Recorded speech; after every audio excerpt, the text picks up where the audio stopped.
Hello everyone, this is a Prime Audio series presented by Prep India. The Prime editorials cover from different letter newspaper and the topic is Letter and Spirit. And the crux is opposition to the new domiciles rules in JNK. It's rooted in old fears and new suspicions.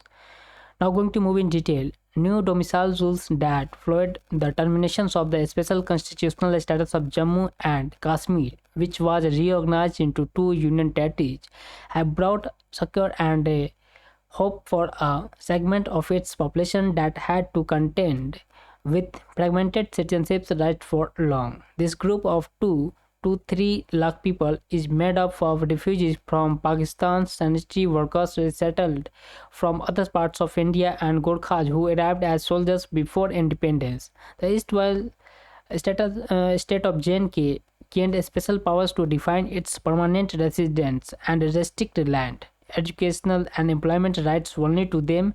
This court was not classified as permanent residents, leading to a denial of opportunity to them in education, employment, and politics, a situation not merely unjust but also untenable. Subsequent to changes to Articles 370 and 35A in August 2019, in March 2020, the concept of permanent resident of the state was discontinued in JNK.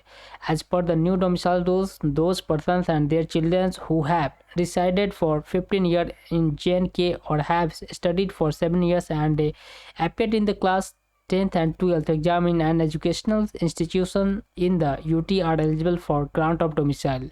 Besides mitigating the historical deprivations of one segment, the changes will enable many others currently living in JNK to get domicile and associated rights.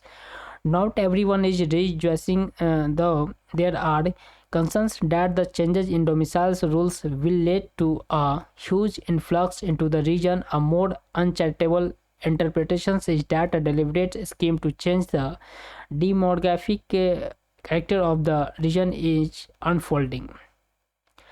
The National Conference and the People's Democratic Party, both valley-based parties, have reiterated their oppositions to the changes. In the Jammu region also there are concerns that there could be a disposition of land and a shrinking of economic opportunities for local people.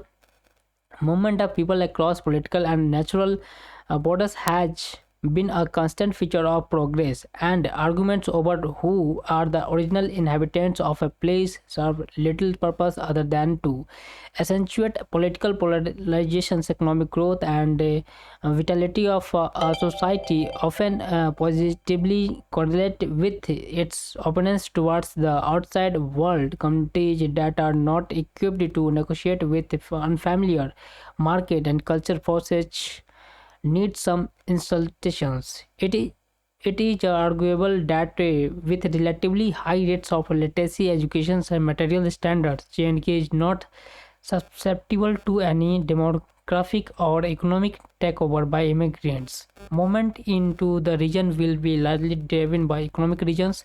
A state-driven re-engineering of the demography of any place is not desirable or democratic, but the fear of such a scenario is no good reason to retreat into a cocoon of naivety.